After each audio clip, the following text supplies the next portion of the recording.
Good afternoon, everyone, and thank you for joining us today. It's my great pleasure to welcome you to today's webcast, Managing Tomorrow's Intelligent Transportation Network, brought to you by Cisco. Today we'll be sharing best practices for managing our increasingly connected infrastructure in some very innovative ways. We have a great lineup of speakers today, and I would like to take this time to go ahead and introduce them. First, we'll hear from Michelle Major with IoT Smart and Connected Communities at Cisco Systems. She will be leading a discussion with Bob McQueen, Strategic Partner at Teradata, and Joanna Wadsworth, Program Manager for the City of Las Vegas. Then we will hear from Igor Ging, Senior Research Analyst at Government Business Council, who will share key findings and takeaways from the recent Connected Transportation Survey. At this time, I'll go ahead and turn the floor over to Michelle to kick off today's program. All right, everybody. Thank you, and thank you, Sally. In the middle of the Bob and Joanna show that we're about to have here in about 15 minutes, I'm also going to ask Mark Nellinger to respond a little bit to some of the material that I prepared to spark some discussion. I threw a wrench at these speakers and asked them to think a little bit about how digitization is transforming our roadways, and help them explain how they think that other agencies can and should prepare given the changes of things that are on the horizon, not only what they see happening today, but what they think will be happening in the future. And so Mark will be an excellent technical guest as well. And Mark works with me at Cisco. He's also in our Industry Solutions group. So modern transportation continues to face major changes thanks to transformational technologies. And while transportation has, of course, advanced since the interstate era, it has not advanced at this rapid of an acceleration until recently. Perhaps around the time Google Maps was released, things started to change, and now we couldn't even imagine actually looking at a paper map. I always like to say that the last 75 years were geared toward mobility, sort of the ability just to get around. And the next 75 years will be focused on accessibility, access to jobs, labor markets, activities, very much focused on safety of transportation alternatives, and very much focused on the customer experience. Because our customers and us, the travelers, are really requiring the ability to interact with our roadways and our transportation systems just like they do with their electronic devices. So I don't have a crystal ball. Joanna, Mark, and Bob don't have a crystal ball, but we don't know how this all will play out, but it's fun to talk about it. And so we know that disruption is changing the way we think about the future of travel and the way that we plan for and manage our existing transportation infrastructure. So what do? We know that today's disruption is upon us. It's digital. It requires us to be adapting. Transportation customers and agencies and operators are very pragmatic, meaning that they like to implement things that they know will solve today's problems, but they also have to have an eye towards the future.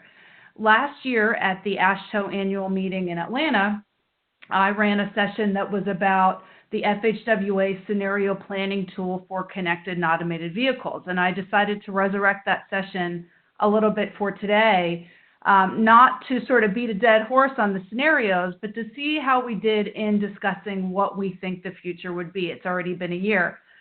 It's funny, I started my career in 1998. I worked for two economists early, and we were working on a lot of modal forecasts. And I have always said that transportation planners are really good about trying to predict the future, but we're not very good at going back and checking and see if our predictions ever came real. So we'll take a little bit of time today to talk through what we think is going to happen, and based on what has been happening and some of the things that are happening in the transportation landscape today. This is because this is a true sea change in transportation, right? So everybody's interested in what's going to happen. We all want to react and respond to it. And FHWA, the Federal Highway Administration, was very interested in kind of stakeholder interviews to see, okay, if we had to begin to predict the future, how would we go about doing that? And so while agencies are developing performance-based and performance-oriented policies, plans, and investment decisions, there are disruptional technologies like the ones that Joanna is implementing in the city of Las Vegas that they've got to begin to plan and program for when they're not really sure what the landscape is going to look like. And so there are several uncertainties that make it difficult to plan, but we see the trailblazers and the folks that are on the webinar with us today being able to make sense of all these uncertainties in an uncertain world and still take real steps to a more connected, more automated future. And one of the things that has been pretty difficult for our customers and for our transportation operators are the uncertainties around connected vehicle technologies. What we're seeing happen with NHTSA, the FCC, and the 5.9 spectrum, things that are very concerned about in the news like cybersecurity and hacking, evolving standards, the whole discussion of 5G versus DSRC versus cellular to V2X, and customer preferences for connectivity. We're still not 100% sure if our customers want to feel like they're being tracked in their vehicles. So all of these kind of go into the uncertain landscape of better planning and preparing for connected vehicles. Of course, we have some uncertainties around automated vehicles as well. And this is also adding probably a little confusion and frustration to planners and programmers across the country, because we keep hearing autonomous vehicles are going to be here, right? And in some cases they are here, and that they'll be here faster than we know it. And then I just saw today that Tesla released something that said it's going to take a really long time till we get AV vehicles 99.99999% safe. So again, this changing landscape, things like liability, then who takes responsibility if we're not 100% safe, if we're only 99.39? What does insurance look like around automated vehicles? How do we legislate for it? How can they be on the street with crazy drivers like me and other connected vehicles? And so these are kind of two uncertain areas that our transportation planners and practitioners are thinking about as they plan and program for the future. And so I asked our speakers today to sort of temper their remarks of what they're doing and what they think agencies should do, and add a little bit of flavor to, hey, what do you think the future is going to be? Is it more connected? Is it somewhat automated, or is it fully autonomous and shared? And these were some scenarios from that FHWA study where we said a more connected future might look like connected vehicle penetration on our roadways to 85%, but not so much on the automated side. These things around those uncertainties on that previous slide sort of force us to slow down on the AV implementations. The second scenario is kind of half and half. And the third scenario is forget about connected, everything will be automated and shared. And so we use that to kind of tee up the discussion, hoping that Joanna can talk to us first a little bit about, gee, how can an agency plan in this uncertain environment? And by the way, the city of Las Vegas is doing great things and making great strides. And then how does this sort of, how does the city's work kind of blend with Joanna's vision for what the future is? And Joanna, I promise we won't come back on a webinar in 3 years and make you and discuss how well your predictions came true. We're just going to have a little bit of fun today and get some of your perspective. So I will go ahead and kick it over to Joanna. And Joanna, sort of the question that I have for you is along the lines of, more connected, more automated, combination of both. How do we prepare? And what have you guys done already? Because there's a lot of impressive work in the city of Las Vegas. And you're on mute. Can you hear me now? Yes. Yes, okay. Well, thank you so much, Michelle, and thank you for having me today. Actually, before I talk about the future, I'd like to talk about the past and the evolution of transportation and communication connectivity here in the Las Vegas Valley. The city of Las Vegas, with our partner agencies, recognized the importance of connectivity for transportation since the early 1980s, a little bit before my time, but they had the vision and foresight then. The local public agencies created a regional advanced arterial management system that we used to call the Las Vegas Area Computer Traffic System. And the connectivity was originally with microwave towers and copper wire cables. Fast forward a little bit to the 2000s, the system was upgraded to an advanced traffic signal system merged with our freeway management system, and so today we have what we call FAST, which is the freeway and arterial system of transportation. So through that evolution, the microwave towers and copper wire cables have been replaced with hardwire fiber optic cables. And so today we have over 800 miles of fiber optic cable within the Las Vegas Valley amongst all of the jurisdictions. But in the city of Las Vegas, 200 of those miles reside in the city of Las Vegas limits. So we have seen this evolution in connectivity from microwave towers and copper wire cables to hardwired fiber optic because we needed a reliable system that had the bandwidth we needed.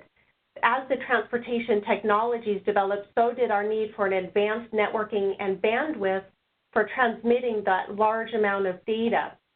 So as Michelle had mentioned in the introduction, transportation technology advancements are accelerating at an even more exponential rate, which is making it an exciting time for those of us in the transportation industry, but also a challenging time because there are unknowns. It's exciting because the emergence of the Internet of Things, we have advanced processing power, artificial intelligence that we can now deploy at the edge, but most importantly, we're seeing the connected and automated vehicle technologies develop. So these technologies are providing new tools to agencies to better manage our transportation system and have data for decision making. It's also providing opportunities for technology companies to develop the connected and automated vehicle technologies, which have a positive and hopefully will have a positive impact on our roadways for capacity, safety, and efficiency. As Michelle had mentioned, the challenging aspect for cities is knowing where to invest and how to prepare for this changing future. So what does the future look like? Peter Drucker from the American Management Consultant had a quote. Trying to predict the future is like trying to drive down a country road at night with no lights and looking out the back window. However, when I look at the past and the needs for communication connectivity here in our Las Vegas Valley with the evolution of our traffic signal system, and then look to the future with the advanced technologies, artificial intelligence, and technologies for connected and automated vehicles, connectivity is going to be critical. It's going to be absolutely crucial. So there's no doubt in my mind that the future will be more connected, and the connected infrastructure will enable the most important element, which is the data exchange. And so this will allow for the higher level of automation. We could have automated vehicles without connectivity, but it would be like walking in the dark and not knowing where you are in the environment. If you're like me and you get up in the middle of the night, I stub my toe, I don't walk very fast. So having that connectivity brings the true benefits of automation. And with this connected infrastructure, it'll help with other users and roadways, vehicles on the roadway. I feel that the City of Las Vegas and our partner agencies are in a great position for the future because of our past investment in fiber connectivity and having an advanced traffic signal system. We have an existing communication network that allows for the deployment of advanced technology at intersections, which will enable communication and connected vehicles and ultimately the automated vehicles. We have a great communication network as a foundation. But I should mention that we also have a suite of connectivity in addition to the fiber optic backhaul in Wi-Fi and cellular. So it really depends on your location, the type of sensor or technology you're deploying, and what type of connectivity is needed. So what can other cities do to prepare? What is our recommendations? Well, the first step, I believe, is to recognize that building this connected network for IoT and connected automated vehicles is not an overnight process. It takes time, and it's a long-term investment. It's a decision that cities should make. A good first step is to incorporate technology solutions into the planning process. It shouldn't be separate. This will also help you to identify your why, and then the potential technology solutions to help address that why. For the City of Las Vegas, our why is to make the shift from the single occupant vehicles to high capacity transit, as well as to increase roadway safety for all modes, but in particular those that walk along our roadways are pedestrians. It will also help agencies to understand the impacts and cost of technologies and the future of transportation. Another benefit that comes with the document is it's a consensus building tool. So it can help educate your internal team members as well as your elected officials. And it helps to build a roadmap so you can achieve your agency goals with milestones and budget estimates. For the City of Las Vegas, we began that planning process in 2016. We had a planning study underway called the Multimodal Mobility Master Plan. A cornerstone of that plan was to look at all modes of transportation and plan for a network of transportation with options that are safe and reliable. Connected and automated vehicle technologies were a part of that planning process. At about the same time, the US DOT issued the Smart City Challenge grant opportunity, and that together with our Mobility Master Plan solidified and helped document the city's roadmap for our connected and automated vehicle deployments. So also through that planning process, the city designated our downtown as an innovation district, and that was in February 2016. Formation of the innovation district was important to team members such as myself because it showed management support for technology projects. We could build partnerships, as well as the innovation district served as an incubator or test bed for the new technology development. It was in the innovation district that the city, with the Regional Transportation Commission and our private partners Keolis and AAA, launched the first driverless shuttle in public right-of-way that was in mixed flow and connected to traffic signals. A second recommendation that I have is to find education opportunities, whether it's a webinar like this, webinars or classes through USDOT, going to conferences or other sources. Private sector partners like Cisco is also a great resource in the connected and automated industry.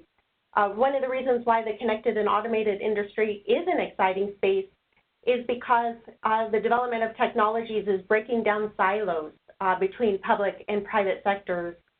Due to the nature of the connectivity, there needs to be cross-collaboration between sectors in order to learn from each other.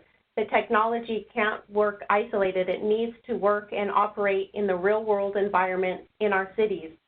So, for example, City of Las Vegas, we're collaborating with Cisco on an intelligent intersection architecture to fuse data from IoT sensors, connected vehicles, with our city data, such as our traffic signal data, for roadway monitoring and the safety applications. I'd also like to offer to not underestimate the value of a pilot, no matter how small it is. The first best practice in Cisco's Street Smarts 101 document is start small, then scale, and I couldn't agree with that more. Starting small is a great way for you and your in-house team to have hands-on experience and real-life learning. It really is a form of workforce development. You can't get that type of training in a classroom setting. So when you are ready to scale, you have the experience to know what worked, what potentially didn't work, and be able to outline the technical specifications for your larger scale project. And then finally, as a starting point for agencies, if you don't already have it, it'd be great to invest in communication infrastructure. All modern cities have maintenance programs for the general road infrastructure, such as the signs, marking, and the pavement. But the cities of the future should also be looking at the technology as an asset and include it in the foundational program. A solid technology infrastructure will be vital in providing the critical services and programs that a modern digital city will require. Since the future is expected to be more connected, the city is now installing additional conduit and fiber in our projects in addition to the arterial management fiber. And this is as budget is allowed, but because we're looking at the expected bandwidth and data needs at our intersections, we now have over 8 miles installed in recent roadway projects that were completed. With this new asset being under construction, the city is in process of developing a fiber optic master plan to address the future needs. This plan is helping us to identify network gaps, recommended design standards, as well as fiber routing for communication redundancy. We want to support the IoT and connected vehicle environment and have a reliable communication system in case there's a fiber break so that there is no or little to no downtime. So in closing, the future of transportation, I believe, will be connected, which will ultimately lead to a higher level of automation. And technologies are being developed that may drive the change, But as Michelle mentioned, our residents and visitors to our cities are becoming increasingly technology savvy and dependent on data to make decisions. So as cities grow and change, they need to provide the advanced transportation systems and to provide the services expected to attract new residents, visitors, and businesses. So cities need to evolve and be prepared for the connected and automated future. Thanks, Joanna, and thank you all for advancing the slides. Apologies, I couldn't advance them when we were moving through.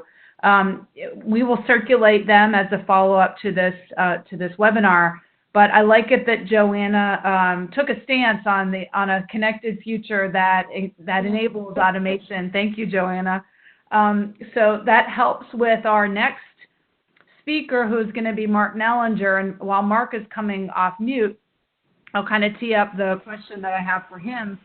So if Joanna thinks, and you might agree or not, but let's hypothesize that it's important that the future is more connected, what do we make of the debate around DSRC, cellular V2X, 5G from both a technical and a policy perspective, and how do you encourage your customers to prepare? Because as you know, they might get one or two chances at this, but public sector can't be redoing their roadside technologies every single year. They've got to make good decisions. So, Mark?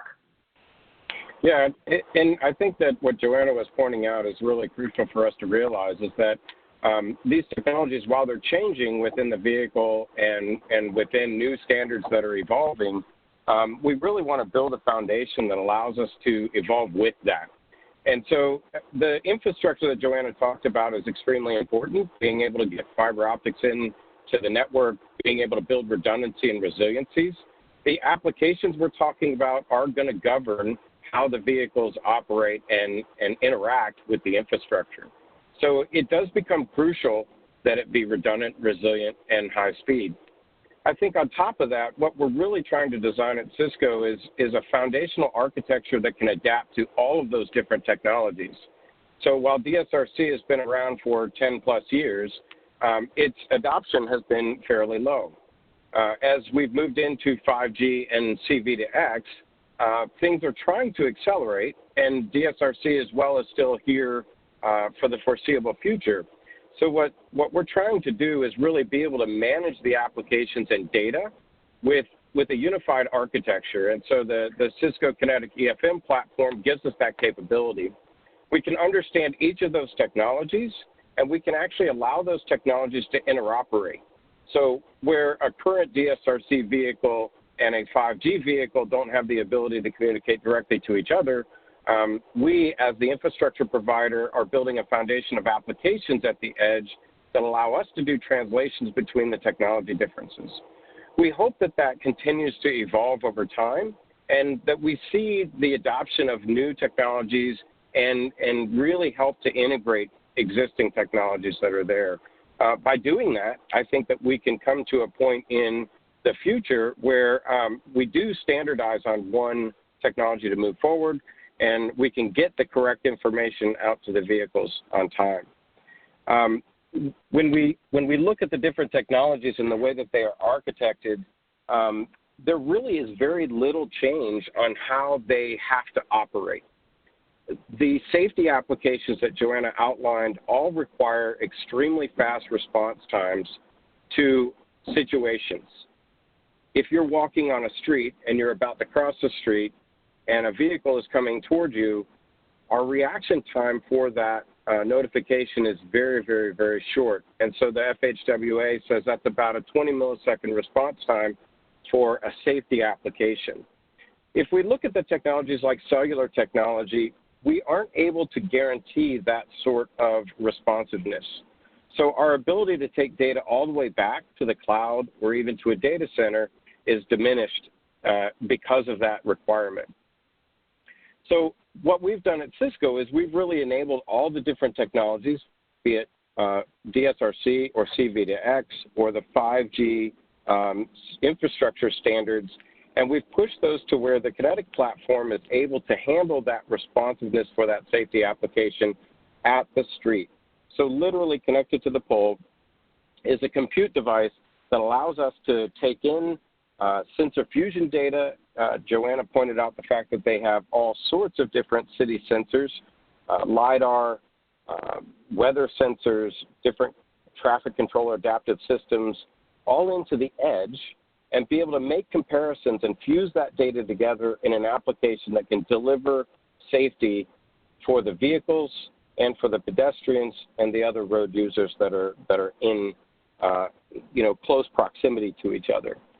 So I think that one of the statements I really just want to ensure I get across is that the technology is absolutely there today. It is evolving consistently. What we're really trying to solve for is the safety application capabilities, our ability to ensure we can take the amount of data that's required at a certain point in the network and respond in an extremely quick time to ensure that we're delivering the safety to all the road users that we need. And I think we've got an architecture that will move forward and allow us to adapt and to continue to address the problems of both unconnected drivers, right? Most of the vehicles today on the road, the connected vehicles, which are doing things like getting notifications in their vehicles, as well as the future, which is really the automated vehicle.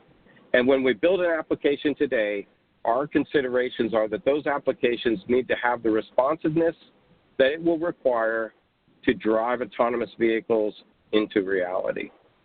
And so I think that's really our stance. And that's really important, Mark, because Joanna mentioned pilots and that it's really important to get things started and start small. But do you have a perspective on, doing a pilot, but we've got to do things right so that you can build on it as a phase one deployment versus a pilot that, yes, might prove a concept, but only be valid or valuable for today, right? How do you develop a concept that's implementable over time? That's a great point. And these pilots, a lot of times we'll see pilots come out that address a single application. The FHWA has put out some SPAT requirements, signal phase and timing, grants, and other things. And there are some solutions out there that address only SPAT. So they do prove the signal phase and timing application, but they cannot be utilized for many other apps. And so to your point, I think that when a city or an entity invests into a pilot, they need to ensure that that pilot is going to be flexible and able to scale through multiple application types. We have seen different pilots that address winter operations. We've seen pilots that address pedestrian protection, wrong way driving, emergency response, transit signal prioritizations, those sort of applications. And what's different in each of those is important to consider on a pilot. You really need to pilot a system that's capable of delivering all of them and whichever application comes next. And I think that investment means that you'll get a much bigger benefit out of each of those pilots. So that's really important. I think it's a balance. Everything's obviously a balance, right? Start small, get started, but take time to just see how that project will scale. I think that's an important message. So knowing all this, Bob, we've got Bob McQueen from Teradata. Does this change our data strategy, and how does this inform our data strategy? What types of data, what might we need for more connected versus more automated? And or what types of data should we be collecting now to help even inform the planning process around connected and automated? We hear that data is the new oil. I think I said on our last webinar, and I think Shaylin Batt always says that from ITS America, but data is not really that scarce. It's the information and the insights that are scarce. So how do you recommend we make sense out of these uncertainties and develop a data strategy that makes sense? Can you help us figure that out? Sure. And thanks, Michelle, and thanks, Joanna and Mark, for giving me a lot to respond to. You guys delivered a rich stream of information there. The first thing I would say is I agree with the concept that data is the new oil. I think it's a good analogy because crude oil is dirty and smelly and nobody wants to touch it. But when we refine it into products, it becomes highly sought after, like gasoline aviation fuel and things like that. I think data is the same. And I really believe that we have to get from data to information to insight and then to action based on the insight. And if we don't get to the action, we may have wasted our investment in the earlier parts. So this whole question of refining the data into a useful range of products and then applying it is very critical. I would also agree with the pilot statement. I often think that people talk about a picture being worth 1,000 words. I think a pilot's worth 1,000 pictures because you really get to test things out. But I think it's important to have an evaluation strategy when you're going into the pilot. You should have a clear idea of what outcomes you expect, even if some of those outcomes may not be anything other than learning outcomes, but at least have them. I also think that pilot location can be very important. Being a couple of years older than Joanna, I can go back further in history, but in 1868, I wasn't there then, honestly, the first traffic signal in the world was installed outside the Houses of Parliament in the UK. And 1 month later, it exploded and it injured the policeman who was operating it. So there were no more traffic signals in London for about 50 years after that. So there's a lesson there about choosing a quiet, off-the-radar location for the pilot, and don't put yourself on the high wire with something that might be high risk. I think also, going back to that same time period, in 1865, the British government issued some legislation called the Locomotive Act, which later became the Red Flag Act, because it said you could not drive your locomotive or powered vehicle faster than 4 miles per hour, and you had to have a man with a red flag walking 100 feet in front of you. Very constricting regulations. That regulation went away pretty quickly when the automobile was invented, because people wanted cars. So there's a kind of lesson there that automated vehicles, like the original automobile, is a lot about change management, and we may see resistance, but I think that market forces will drive it forward. I'm very enthusiastic, very optimistic about full automation, but I'm also concerned about what happens in the middle with partial automation. For example, if we have 40% of the vehicles automated, and then, I'm a crazy Scottish driver who is not automated, but I know that all the other vehicles are going to behave themselves, then maybe I start to jump in front of people with my vehicle and cut in, and, how do you deal with driver behavior in the middle ground? I think planning for advanced technology is also particularly important.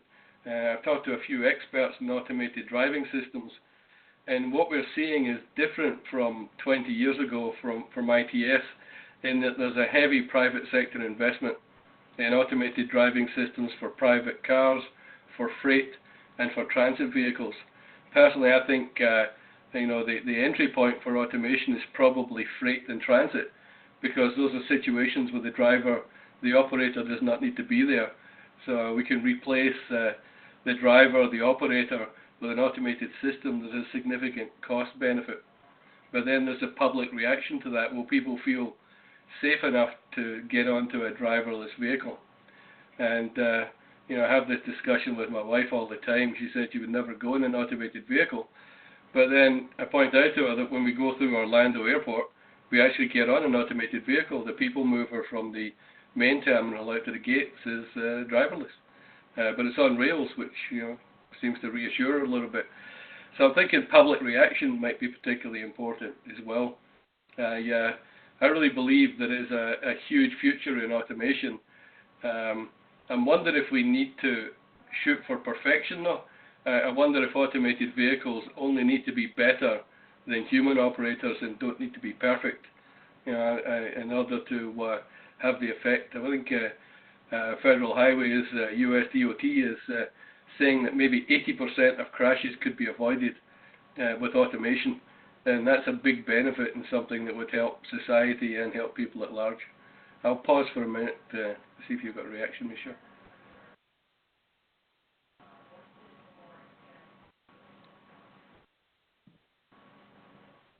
Sorry, Bob. I had you on mute there. So are you saying the data strategy really doesn't change if we're more connected or more automated? I think it changes if we're more connected. I would expect a tidal wave of data to come from connected and autonomous vehicles, perhaps as much as half the volume of the World Wide Web, for example, across the whole USA. And that means that we need to have good smart data management capabilities and approaches, as I mentioned, to go from data to information to insight to action. And the nice thing is, both Cisco and Teradata have solutions that can deal with big data. In days gone by, we spent our lives partitioning data to be able to allow it to work within the limitations of our computers. Now, and this is not a technical term, you can keep the data as a blob and be able to see right across the data set and right across the enterprise. And I think that's going to be extremely valuable for automated and connected vehicles, being able to see the full data set and get all the insight from that. So would that be your one summary, recommendation to have a full data set or to prepare for connected? Let's assume then that connected is a requirement for automation. Right. Let's take that leap and say that, look, we're going to have highly connected systems that inform automated vehicles. So like Joanna said, those vehicles can see, right? They can see digitally and not just with the LiDAR equipment that helps them see around. So what's the recommendation then that you would have for a data strategy for transportation agencies? What do they do now to get started?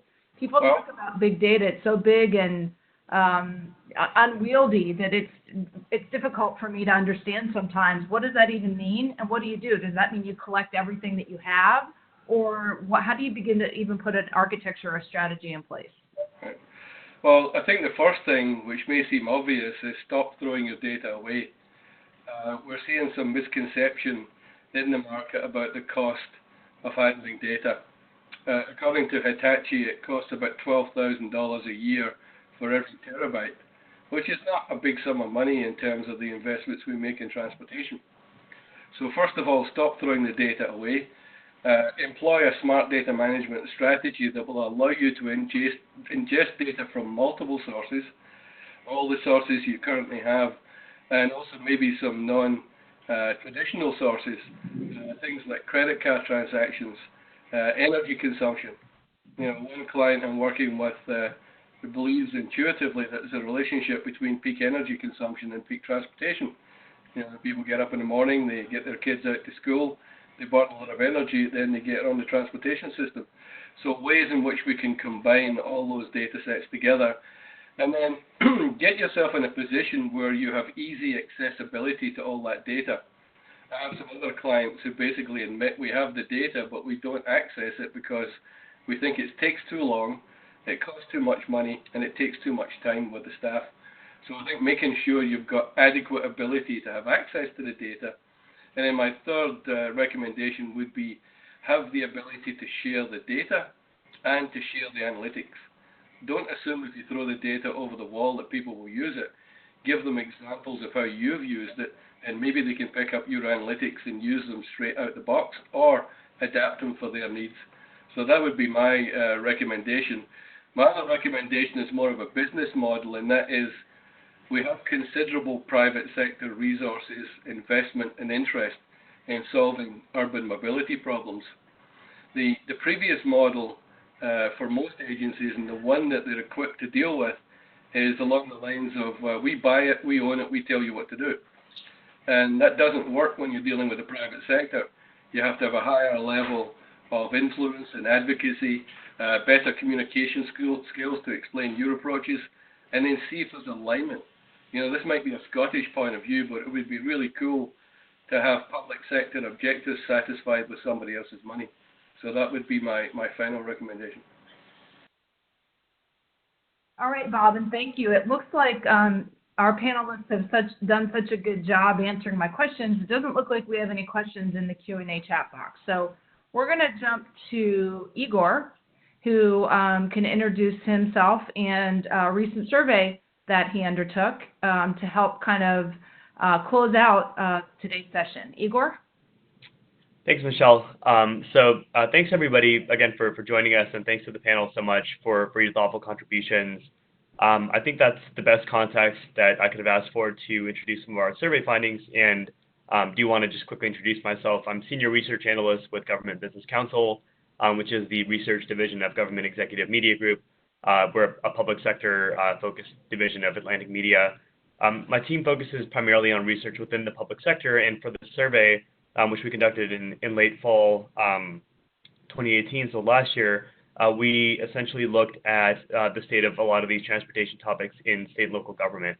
From a methodology standpoint, we surveyed close to 300, just south of 300 respondents across state and local agencies. Approximately 50% of those were actually involved directly in transportation, so this is a very tailored, very expert audience, and in fact, 23% of those surveyed had some kind of management role in transportation. So a pretty sizable share of individuals that hold a direct influential position in transportation at their jurisdiction. And I'm just going to quickly advance the slides here as well, if I'm able to do so. If not, then we may be sticking with the audio for now. Sally, if there's any way that you could resolve that, that'd be very helpful. Essentially, what we did when we fielded the survey is we asked about public perceptions about transportation within state and local jurisdictions. So we asked about the state of things. We asked about essentially what folks are doing with regards to IoT and other technology. And then we also asked about we asked about perceptions for the future. And so what we found was that more or less people perceive transportation to be along the lines of other top management areas. And so taxation, economic development, affordable housing. Respondents really felt that transportation was pretty much on par with those things, but that perception actually varied a little bit. And so the variation happened within the actual level of management or seniority at the agency level. You'll see that middle managers were considerably more optimistic, but then people at the kind of top, so elected officials, other senior managers within state and local government had more of a bearish perspective, and were actually a little more skeptical about how transportation was being managed at their organization. So a key question that comes up is, who is actually involved in the decision-making process? Who are the people that are pulling the levers, and kind of what information to harken back to something that the panel covered? What information do they have at their fingertips, and what can be done to kind of harness more context to those or for those decision makers?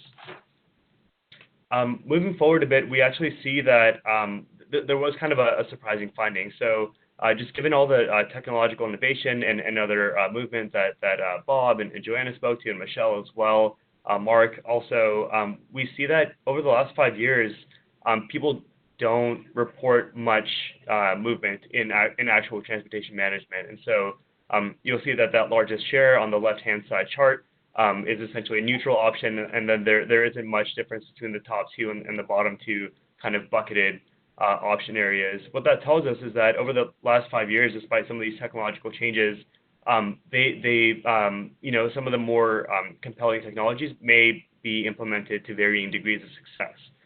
There are a number of different factors involved in that, whether it's budget constraints or kind of management, priorities. Things change at those kind of senior agency levels, but at a kind of top level, we're seeing that there just isn't that monumental shift that you might expect, for example. In other words, that there's room for growth. And the same is kind of true of hiring as well, where there are other areas, cybersecurity and other IT aspects and kind of function areas within government that have really seen a struggle and kind of a dearth of experts that can actually get at that challenge. With transportation, we're not quite seeing that, so that leads us to believe that there might be other issues at play. Going a bit further into our findings here, we actually asked specifically about how IoT technology has been introduced and the degree to which it's been implemented. Sorry for some of these formatting issues. Hopefully the numbers still render. Essentially what we saw was there was a tie between the share of respondents that have never considered IoT, and then the share that are either considering or active. So the sum of that 22 and that 12% is essentially the share of respondents that that either have an active plan or kind of getting to an active plan. It's a bit lower, I think, than some folks may assume, just given the conversation that we've had. But really, we see this as, again, just kind of more evidence of the fact that, you know, folks are looking to this technology, and in fact, you know, some again, 34% of respondents indicate that their jurisdiction's already using this technology to some degree, but there is room. I will also finally note that there are 30% that have not considered the technology at all. So you have this kind of wide variety of different you know, junctures that people are at in this broader journey. So we dug a little bit deeper into specific technological applications too, and so you know, in addition to IoT, a big part of what, you know, would be ideal in a transportation technological framework is the ability to make some of those real-time decisions, and so that's, you know, primarily fed through analytics. It's fed through real-time reporting, and what we're seeing is that of the share that have already implemented technology in some form, or have implemented IoT in their transportation in some form, the predominant share of respondents indicate that they have both. Some, of course, some still indicate that they have neither capability, and some indicate that there's one capability but not the other, but that, you know, there is this openness to actually, you know, coming up with a comprehensive strategy when it comes to technology and transportation. And then the other point that's worth noting is just the fact that there is broader IT modernization happening at the state and local level. It isn't just transportation. There are, you know, projects that we're seeing in other research through Government Business Council projects. We've seen that state and local leaders are looking at AI. They're looking at a variety of different technologies to move away from some legacy dependent processes. And so there is an opportunity that's presented by that scale. There's an opportunity for integration, and there's an opportunity to kind of front load security as well. I think anytime you're talking about some of the technologies that we've been talking about, you've got, you know, the importance of network security and the security of private information and things of that nature. So really we're seeing this as kind of a golden opportunity for state and local to adopt some of the technologies. We parlayed some of the survey findings into essentially a brief highlighting some of the main findings that we were able to put together, both through our primary research findings as well as through some secondary research. And so I'll let everybody kind of take a moment to process some of that and to digest it on the page. But really, we're seeing a number of key topics. You know, some are technologically oriented, so connected roadways are really making the most of IoT applications, but also, you know, there are aspects of that need to be kind of holistically considered, and so there needs to be that security element. There needs to be protection of PII and other kind of broadly personal information for there to be that trust factor, especially dealing with some of the public sector challenges that agency leaders are faced by, and that may be behind some of the skepticism that we highlighted earlier. You really need that public trust factor to be prominent. We also see that connected transportation is hugely important to economic development. Across surveys, state and local leaders really highlight that relationship between connected transportation and just literally the economic development of their region. They aren't isolated topics. They aren't isolated issues. They're part of a broader whole. And so leveraging technologies in transportation actually has you know, the potential to have a snowball effect and to have benefits in other mission areas as well. And then finally, what we're seeing is that, again, going back to kind of just the place that a lot of state and local agencies are at in regards to IT modernization, there's an opportunity for that scale to be leveraged into cost savings, into the reduction of kind of, you know, redundant applications and applications that double existing efforts. Part of, you know, what we've seen in state and local and indeed in the federal government space as well, kind of across public sector, is folks really trying to shed some of those redundant processes that really, increase data burden and increase cost burden. So that's a major component of what we're seeing as well. And then the other point, and I would say it's last but not least for sure, these are by no means intended to be rank ordered, but number 5 is just the budget constraint. Joanna mentioned some of the initiatives that they've been a part of. We've seen that state and local folks are really leaning on those, and for good reason. It's kind of difficult to be an army of one, but working together, I think a lot of associations and organizations across the state and local space have helped to put individual agencies kind of at the fore of taking advantage of these technologies, and then even working with federal sources of funding and federal partners in the space. We've seen success as well. So we really do encourage everybody to read the full survey report and then read the issue brief as well for just some more context, some more information about what we've been talking about, and yeah, just to keep an eye out for more research on the same from us and our partners with Cisco. We really thank you for tuning in today, and hope that this has been helpful and informative. And I will let Sally wrap things up today. Thank you.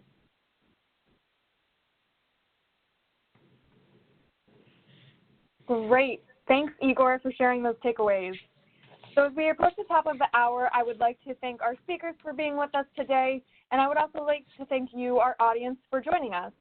As a last reminder, the link to the recorded webcast will be sent to you via email, so please keep a watch out for it in your inbox, and feel free to share it with any colleagues that may have missed today's conversation. Thanks again, everyone, for tuning in, and we hope to see you online next time.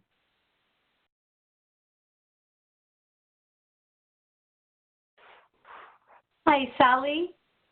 Before you log off, can you